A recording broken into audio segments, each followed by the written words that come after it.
Conversando extra micrófonos. Se encuentra haciendo agenda en Guayaquil desde el día viernes. Y bueno, es importante tenerla aquí en la cabina porque generalmente lo hacemos vía Zoom. Pero hoy nos acompaña aquí en la cabina, nos engalana con su presencia, una reina. Y también no solamente queda en la parte física, en la figura bonita, es una mujer inteligente y que ha sabido ganar sus espacios en la política nacional. Ana, ¿cómo está? Buenos días. Enrique, muchísimas gracias por sus generosas palabras. Agradecerle siempre el espacio de Radio I-99. Para mí es un segundo hogar cuando vengo yo Muchas a gracias. Guayaquil. Muy queridos para mí. Y desde luego enviar el saludo cariñoso para todos quienes nos están acompañando en este diálogo. Les saluda la abogada Ana Galarza, asambleísta electa por la provincia de Tungurahua, en representación delegado de Fernando Villavicencio en la bancada de Construye Lista 25. Correcto. Y antes de entrar al tema, otros temas políticos, quiero precisamente tocar el tema de el asesinato de Fernando Villavicencio. Al momento aparece información escueta, entiendo que hay organismos exteriores que también están involucrados en el tema, pero también considero que por razones de seguridad no todo sale a la luz. Pero en todo caso usted que es amiga y que ha sido una ferviente defensora de este magnicidio, porque hay que decirlo como es, eso fue un magnicidio, algo que en verdad asombró a Ecuador, a América Latina y al mundo, el hecho de que asesinen a un candidato presidencial. ¿Cómo marcha esto, Ana? Bueno, justamente el magnicidio de Fernando Villavicencio es un hecho histórico en el país. Nunca antes habíamos vivido un acto tan atroz en el Ecuador. Esta es una muestra fehaciente de a qué nivel ha escalado la inseguridad en nuestro país. Fernando Villavicencio era una persona con 3 anillos de seguridad, que se supone que estaba siendo resguardado por el Estado, y sin embargo de ello la delincuencia organizada encontró la manera y los modos de atentar en contra de su vida. ¿Qué hizo la delincuencia organizada? Enviar un mensaje de que nadie está a salvo. Incluso una de las personas más, entre comillas, cuidadas del país perdió su vida en manos del crimen, un crimen que es definitivamente político, porque lo que querían evitar era que Fernando llegue al debate, y en el debate Fernando iba a sacar información muy delicada de varios de los candidatos que estaban terciando para la presidencia de la República. Por eso es que lo hacen días antes de que se efectúe el debate. El Consejo Nacional Electoral tampoco permitió que pongamos un reemplazo en el debate, siendo Cristian Zurita, a quien habíamos ya designado como la persona que iba a estar en lugar de Fernando. Tampoco ni siquiera el Consejo Nacional Electoral nos permitió poner una ofrenda floral en el lugar que le correspondía a Fernando Villavicencio. En el atrio, donde Sí, era el puesto de Fernando. sí, donde le correspondía a Fernando Exacto. Villavicencio, nosotros queríamos colocar una ofrenda floral como un símbolo, también como una muestra de que está ahí, ¿no? La presencia de Fernando era una bandera del Ecuador con un listón negro que demostraba que el país se encontraba de luto. Sin embargo, la presidenta del Consejo Nacional Electoral, Diana Tamay, manifestó que no podíamos poner las flores en el espacio de Fernando porque podían tener bombas explosivas. Caramba. Entonces, eso era un absurdo, siempre actuó absurdamente, tampoco permitió que se aplace el debate, porque decía que tenía que cumplir un calendario electoral, y ahora que ilegalmente está repitiendo las elecciones en el exterior, no le importa el calendario que está en la misma Constitución, porque la Constitución dice que los asambleístas se eligen en primera vuelta. Así es, Y esto es primera vuelta, amigos queridos. Esto ya no es primera vuelta, por Dios, estamos en el balotaje, esto es segunda vuelta. Entonces se está yendo contra la Constitución y nos está dando un causal más para que el Consejo Nacional Electoral sea llevado a juicio político y sea obviamente destituido, porque se está yendo en contra de la ley, y además los hechos y los actos con los cuales se han ensañado con nosotros, que somos los representantes de Fernando Villavicencio, ya no tienen parangón, no disimulan, no guardan las formas, porque ¿qué es lo que buscan evitar? Quitarnos asambleístas, porque según ellos pensarán que nos quitarán fuerza dentro de la Asamblea Nacional, y están muy equivocados, y este es un mensaje para aquellos que le hacen daño al país. Pudieron haber asesinado a Fernando, pero sus ideas son eternas. Asesinaron a Fernando, ahora tienen a 30 Fernandos en la Asamblea Nacional, porque nosotros hicimos un plan de trabajo en conjunto, un plan de trabajo que lo vamos a llevar a cabo. Y para eso vamos a trabajar con el resto de bancadas. Nuestro plan de trabajo está enfocado en devolverle la seguridad al país. Y todos los asambleístas en campaña decían que aman a sus provincias, que aman al país. Pues ahora es la oportunidad que lo demuestren desde la Asamblea Nacional, porque ya la ciudadanía no quiere una Asamblea Nacional donde se pasen peleando entre ellos por intereses personales. No quiere una Asamblea Nacional que se dedique a declarar el Día Nacional del Huevo.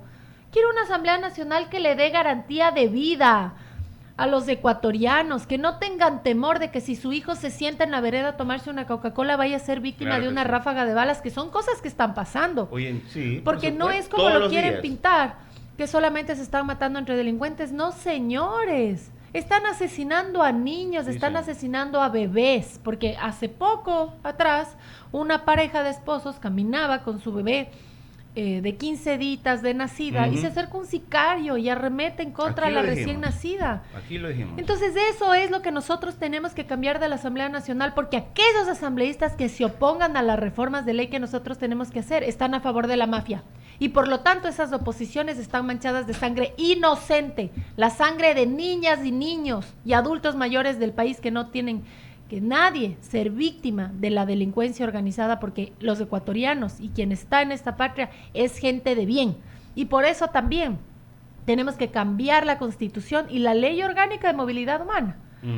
Miren, entiendo que es lo primero que van a hacer ustedes. Eso yo proponer tengo listo. La Ley de Movilidad Humana. Pero para eso primero tenemos que cambiar la Constitución, porque no nos olvidemos que ninguna norma puede ser contraria a la Carta Magna del país, que es la Constitución, y el correísmo en la Constitución, para favorecer a sicarios, secuestradores, nos puso la ciudadanía universal.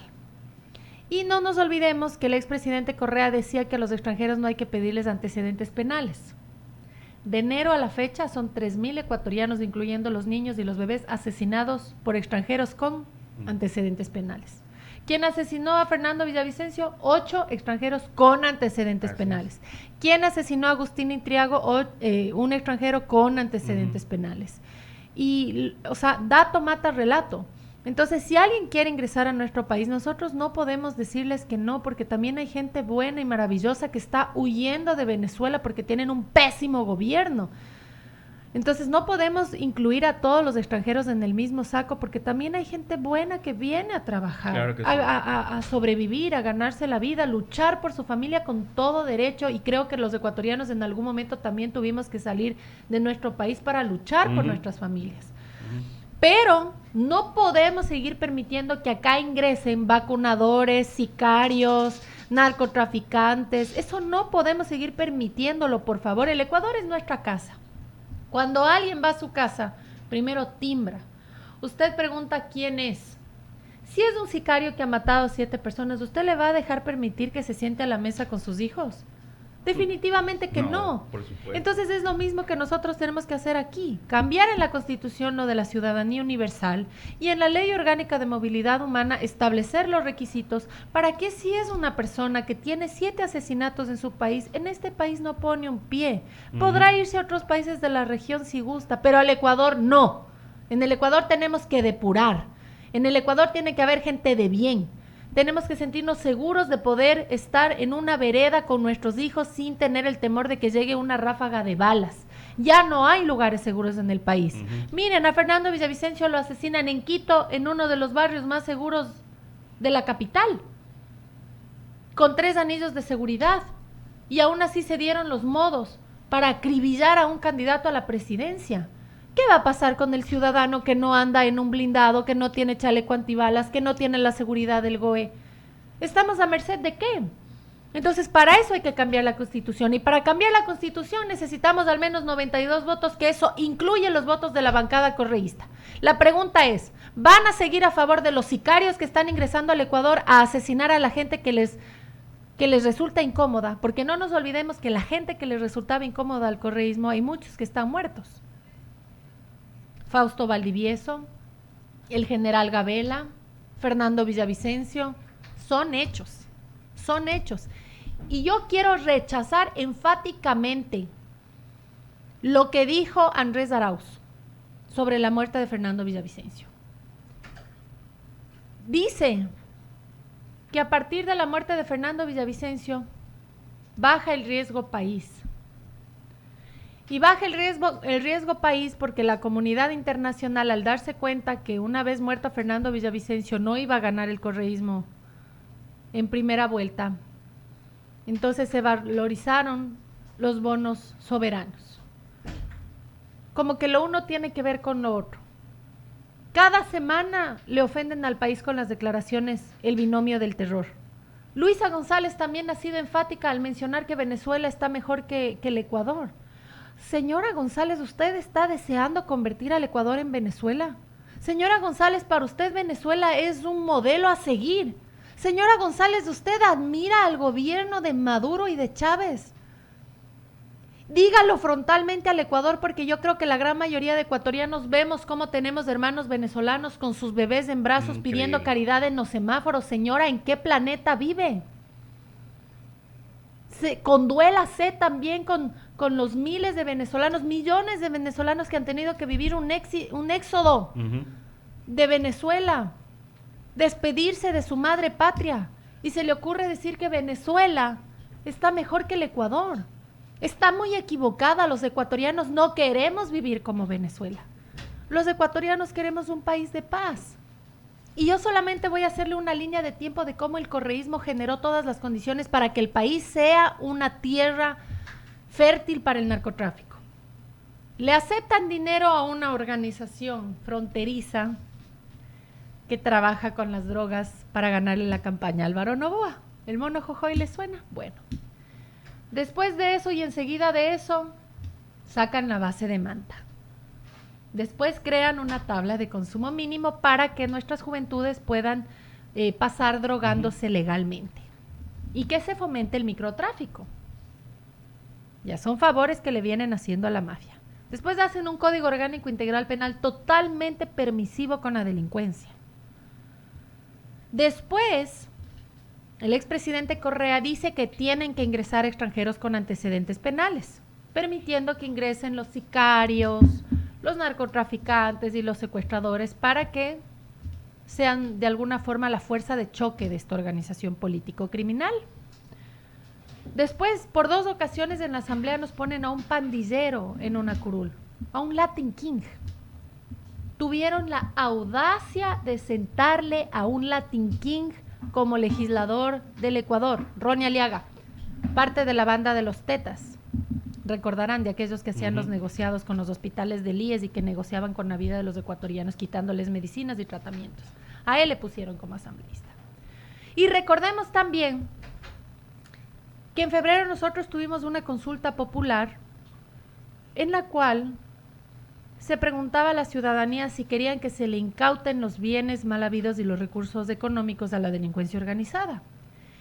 Y que si quería la ciudadanía que se extradite a los capos de la mafia hacia sus países de origen y que el Ecuador se libre de ese problema. ¿Quién hizo campaña por el no? Públicamente. El correísmo. Claro, no, evidente, ¿no? Es evidente. Entonces yo creo que el Ecuador no quiere una agenda pro narcotráfico, pro mafia, pro pandillas dentro de la Asamblea Nacional ni en ninguna institución del Estado.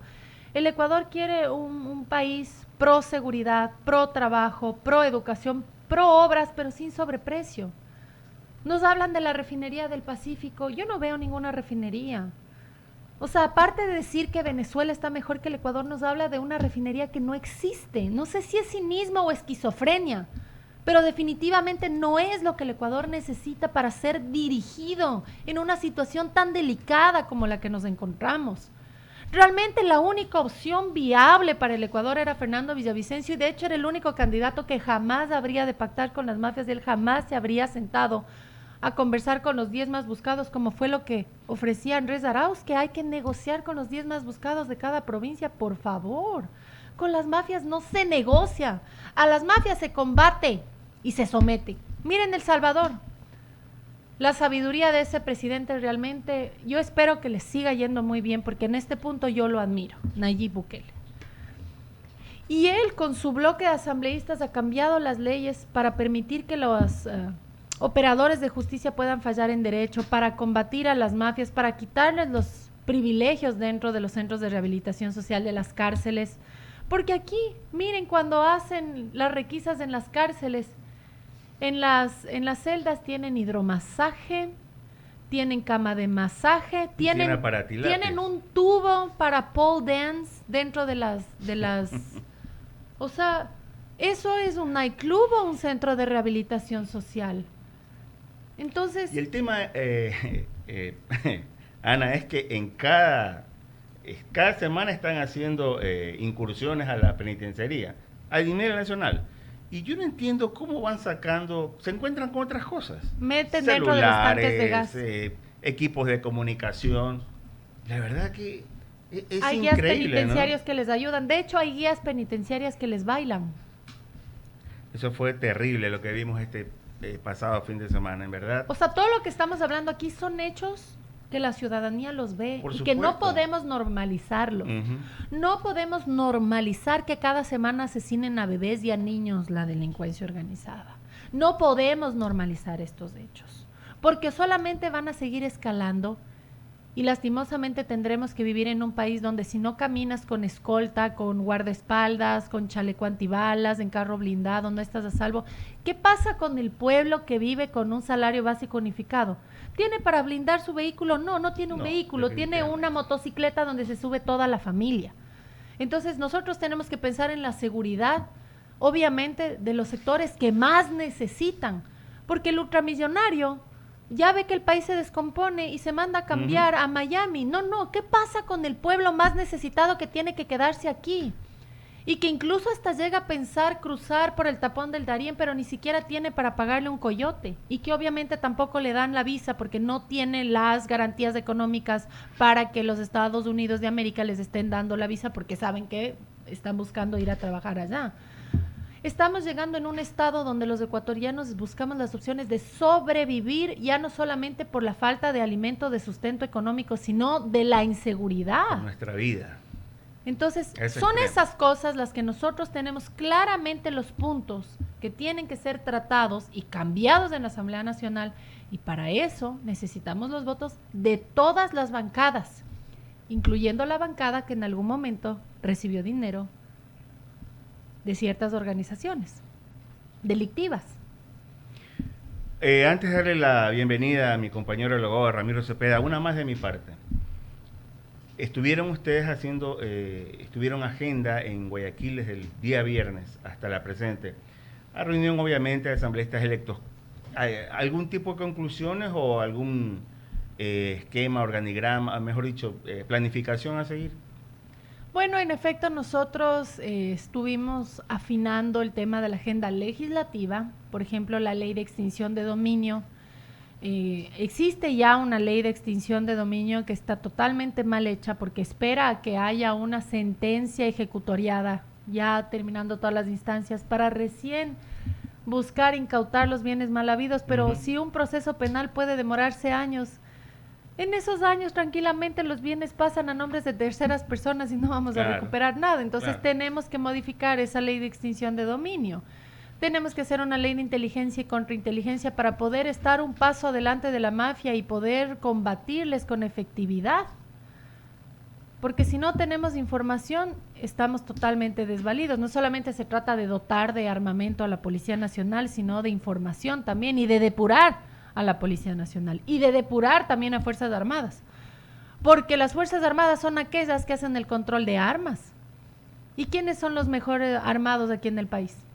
Definitivamente los delincuentes. La delincuencia organizada. La delincuencia organizada. Pero eso muchas veces se hace con veña de infiltrados en estas instituciones que tienen que estar para cuidar de la seguridad y también de la soberanía del Estado. Entonces hay que depurarles y para eso necesitamos tener una ley de inteligencia y contrainteligencia para saber, tener escuchas y conocer quién está coqueteando con la mafia. Entonces todos estos instrumentos legales, reformas al Código Orgánico Integral Penal, entre otras normativas más, nos van a permitir dar dos cosas al país: seguridad y oportunidades de trabajo. Y yo le voy a poner un ejemplo. de un proyecto de ley que tengo listo, que tengo que entregarle a quien sea que sea electo en esta segunda vuelta, porque tiene carácter tributario, y lo que tiene carácter tributario tiene que ser presentado por el Ejecutivo. ¿En qué consiste? La problemática actual nos habla que el joven recién graduado va a buscar trabajo, presenta su carpeta y le piden experiencia. Claro. Pero se acaba de graduar. ¿Qué 3 años de experiencia puede tener? Y también pasa que a partir de 40 años en adelante, por la edad muchas veces también le cierran las puertas. Entonces, este proyecto de ley consiste en que el empleador que contrate de manera voluntaria al joven recién graduado o a la persona de más de 40 años va a tener beneficios tributarios. Gana el empleador, gana el joven recién graduado, que va a poder tener esa primera oportunidad de insertarse en el ámbito laboral y adquirir experiencia, y gana también la persona de más de 40 años, que obviamente ya por su edad ya cuenta con la experiencia, claro, pero que por su edad le estaban cerrando las puertas, y eso le va a permitir dar sustento a sus hijos, a su familia, porque a partir de los 40 años estadísticamente se habla de que ya tienen hijos, de que ya tienen una carga económica familiar, y gana también el Estado. Porque cuando usted genera empleo pleno, eso significa que tienen poder adquisitivo, ya pueden pagar el transporte, alimentación, vestimenta, y se dinamizan los diferentes sectores económicos del país, permitiendo que el Estado tenga mayores ingresos, y al Estado tener mayores ingresos, eliminamos el déficit presupuestario que actualmente está en 4,000 millones de dólares, y eso nos permite tener mejorías en educación, dotar de medicinas y de tratamientos en la red de salud pública, porque la Constitución nos dice que tenemos que garantizar el acceso universal y gratuito a la salud, generar obra pública que a la vez también genera empleo, y así estabilizar la economía del Ecuador, que se vino a golpear primero por los malos manejos de los gobiernos de turno, y segundo, por la crisis mundial que tuvimos de la pandemia, ahora con estos temas de inseguridad que hacen que se detenga la inversión. Incluso los temas políticos hacen que se detenga la inversión, hasta saber en esta segunda vuelta quién va a llegar a la presidencia de la República. Los mercados nacionales, así también como los mercados internacionales, se han detenido de invertir en el Ecuador. Así que nosotros queremos generar esas condiciones de confianza para que se estimule la economía del Ecuador. Continúa Ramiro Cepeda. Buenos días, Ana, ¿cómo le va? Ramiro, qué gusto saludarle, encantado. El gusto es tener aquí de manera presencial. El diagnóstico está bien, la aritmética legislativa es la que me interesa. Porque esto sin votos es un saludo a la bandera, es casi como el himno nacional el primer día de clases, sirve solo para la emoción y no para la realización. ¿Cómo lo van a lograr si dentro del diagnóstico que usted ha dicho hay actores involucrados que, según su narrativa, están inmersos en una gran parte de la Asamblea Nacional? Bueno, somos 86 legisladores que no somos pro mafias. ¿Podría decirme la suma? Es decir, todas las bancadas que no son el correísmo. Pero con quien es su aliado natural el correísmo es con el Partido Social Cristiano, y si junta usted esas dos bancadas tiene mayoría. Bueno, yo no creo que nuevamente el socialcristianismo se una al correísmo. ¿Por qué su fe? Mire, yo le voy a hablar, por ejemplo, de Tungurahua. El socialcristianismo tenía un legislador que incluso llegó a ser segundo vicepresidente de la Asamblea Nacional. Políticamente ahora él huele a formol en la provincia. Pese a lo joven que es. Pese a lo joven que es, se inmoló por haberse unido con un movimiento, un partido político que en Tungurahua está plenamente identificado, que trabaja de la mano con Latin Kings, con bandas. Pero sacaron los socialcristianos en Tungurahua. No tienen ni una asamblea. No tienen ni uno, pero bueno, tienen en otras partes.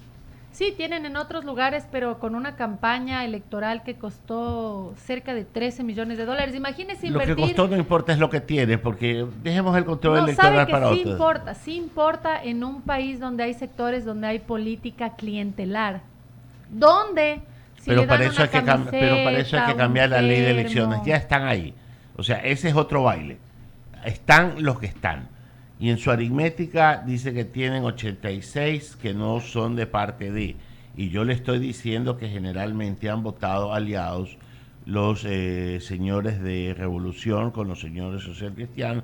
Y por ahí tienen una habilidad para convencer a unas aves migrantes que no tienen dueño. Entonces, ¿No la ven ustedes un poco difícil? Nosotros tenemos que proponer, nosotros tenemos que cumplir con nuestro trabajo porque para eso nos eligió la ciudadanía. Fernando Villavicencio era solo, él no tenía bloque. Él llegó solo a la Asamblea Nacional y vayan a ver a cuántas personas inmersas en delitos contra la administración del Estado puso a temblar y además logró sentencias, siendo él. Ahora nosotros somos 30 Fernandos Villavicencios y además ponerla así de clara, o están a favor de las mafias o están a favor del país. Porque Fernando Villavicencio exponía a los asambleístas que estaban a favor de las mafias. Ahora vamos a hacer 30 exponiendo a cada uno de los asambleístas que voten en favor de la mafia. Yo no creo que quieran quemarse. Porque les vamos a exponer. ¿Y usted cree que les ha importado? En algunos casos sí les ha importado. Por ejemplo, el señor Muentes le importó tanto ser expuesto que ya interpuso una acción legal penal en contra de Cristian Zurita. Porque a lo mejor se siente aludido de manera incorrecta. Bueno, entonces sí le ha importado. Ya, pero cuando uno es inocente y le imputan la comisión de un delito, por supuesto que salta. Pero a los que le imputan la comisión de delitos siendo delincuentes les resbala, incluso amenazan en contravía, incluso mandan a matar. Claro. Entonces, en eso usted tiene toda la razón. Yo sé que muy difícilmente, si estamos combatiendo a la mafia, vamos a tener votos de la mafia.